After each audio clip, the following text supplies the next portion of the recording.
You didn't find this message by accident. And the truth is, it didn't find you either. Not in the way you think. It matched you. It responded to your frequency. And now that it's here, you need to understand exactly what it means. Because synchronicity isn't just a sign that something is coming. It's confirmation that something has already shifted. Most people notice synchronicities and wonder what they mean. They look for hidden codes, angel numbers, or prophetic messages. They ask, is this a sign that something's about to happen? But they're asking the wrong question. Because synchronicity doesn't show up before a shift. It shows up because of one.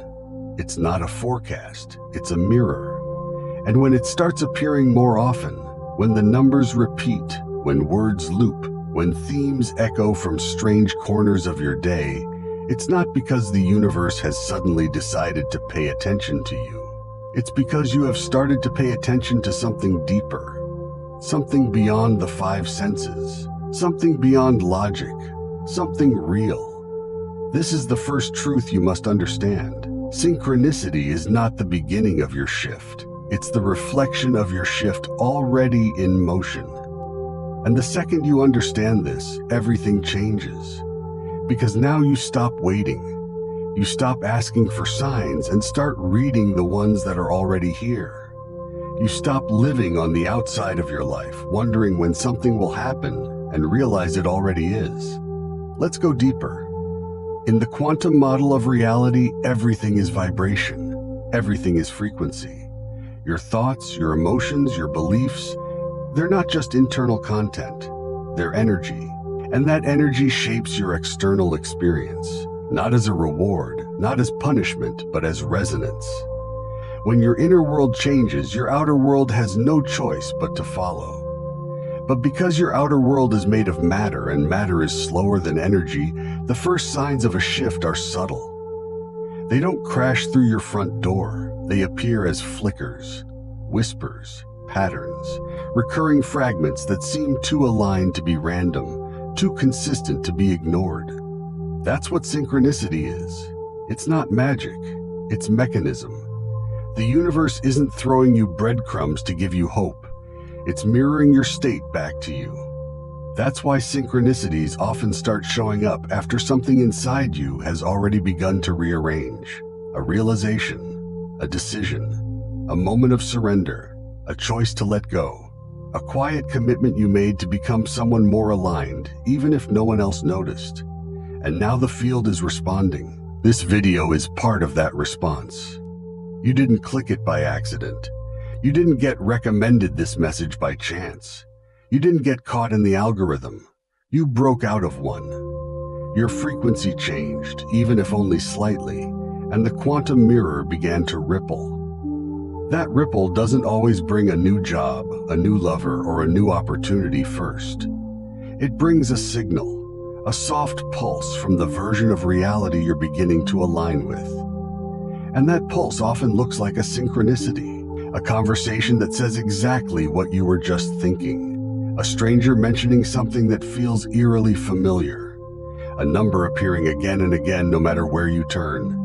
A video titled with the exact sentence that's been circling in your mind. You notice it, and for a second, you feel the shift. And then the ego comes in. The doubt, the skepticism, the voice that says, don't read into it. It's probably nothing.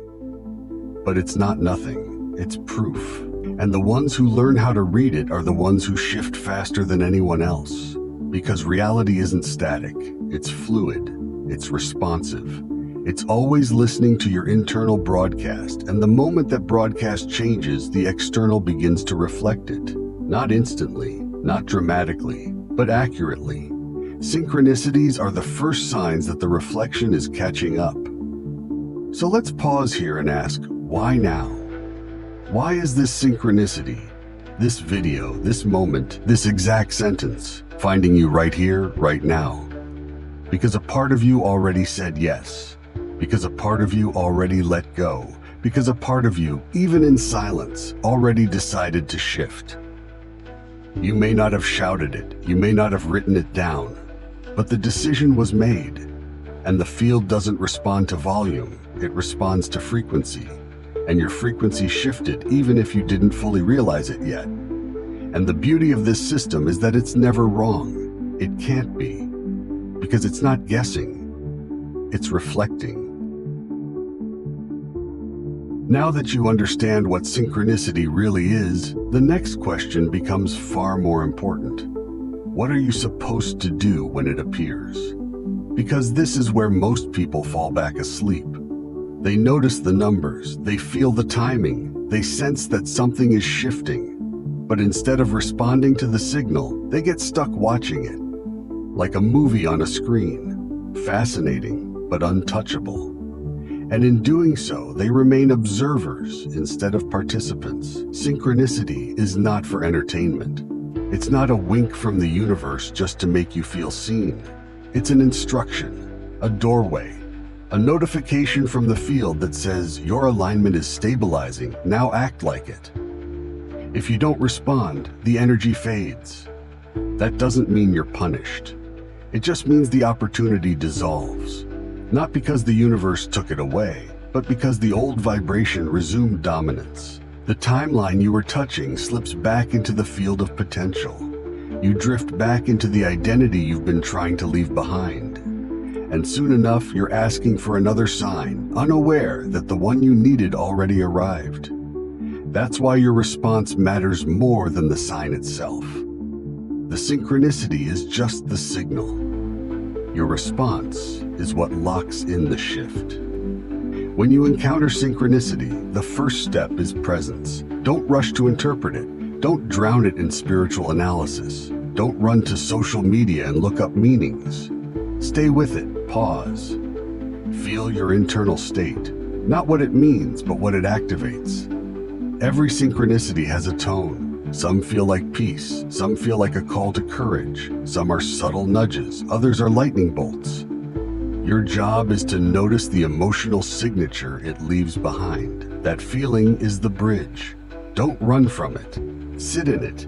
Let it fully register before you move. This keeps you connected to the version of you that's beginning to surface, the one the synchronicity is reflecting.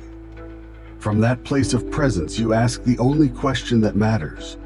What version of me does this align with? And what would they do next?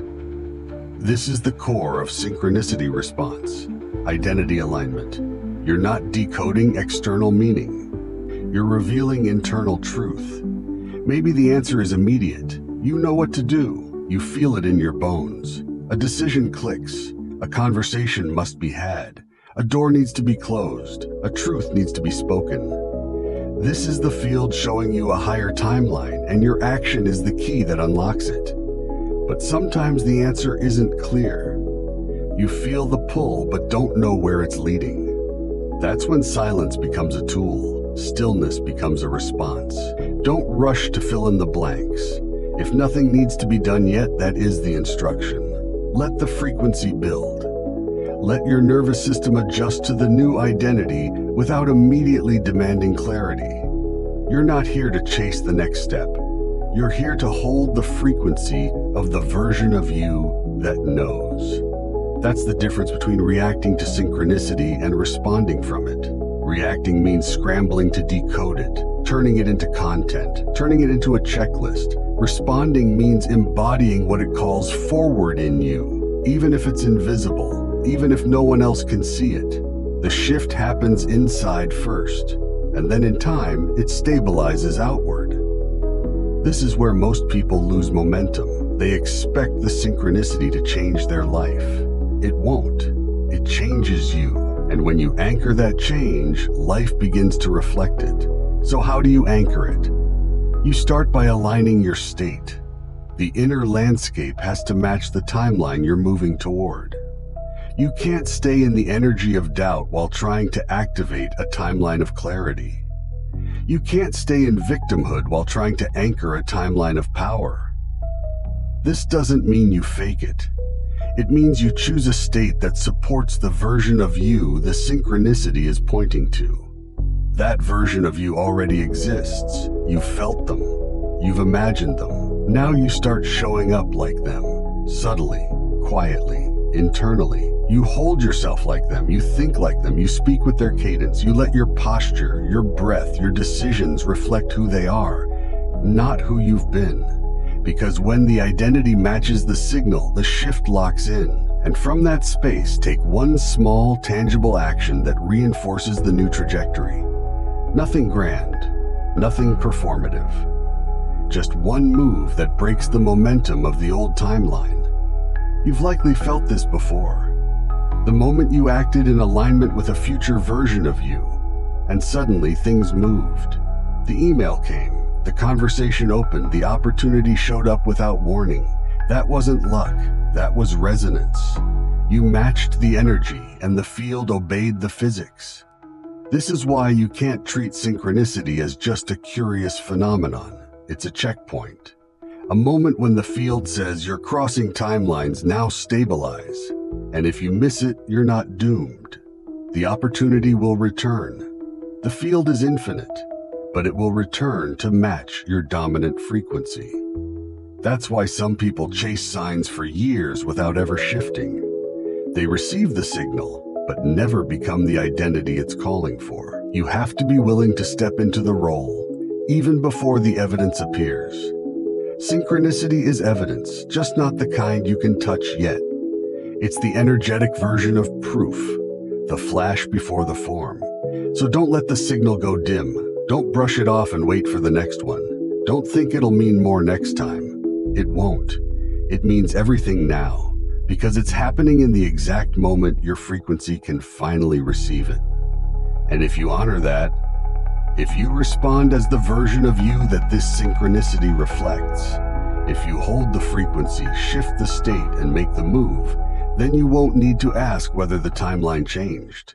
You'll feel it, not because everything around you looks different right away, but because you do. And once you shift internally, reality has no choice but to mirror it.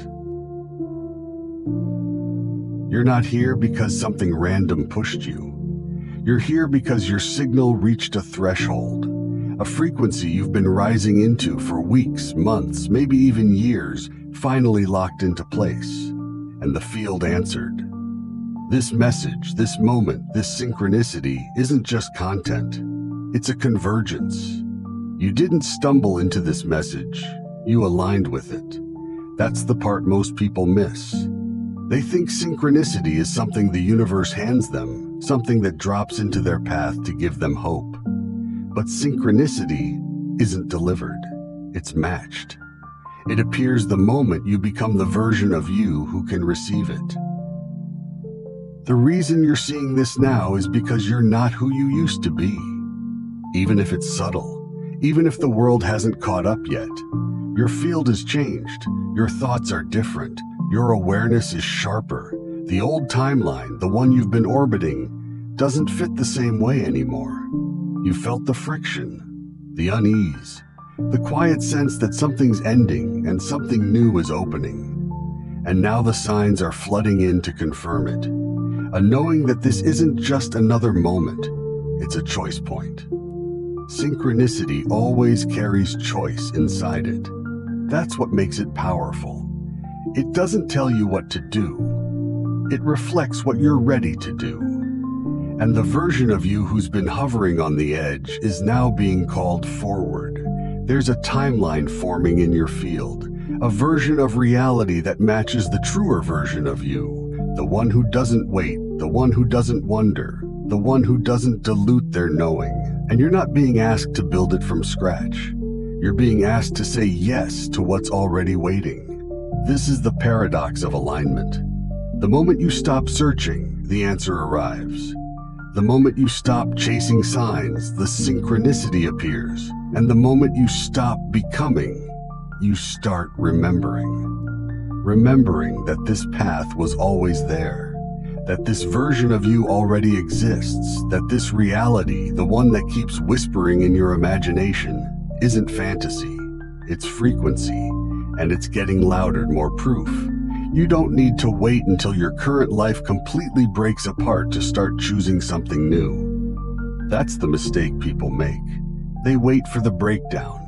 But synchronicity isn't a warning, it's an invitation. to shift now, cleanly, quietly, powerfully. You're not waiting for the next sign, you're inside it right now. So pause, breathe, let the moment settle, and ask yourself without hesitation, without fear, what is the reality I'm ready to walk into? The one that's been circling you. The one you've seen flashes of in dreams, in daydreams, in sudden waves of inspiration that never let go. The one that feels more like a memory than a goal. The one you've doubted, not because it's too far, but because it feels too close. That's the one.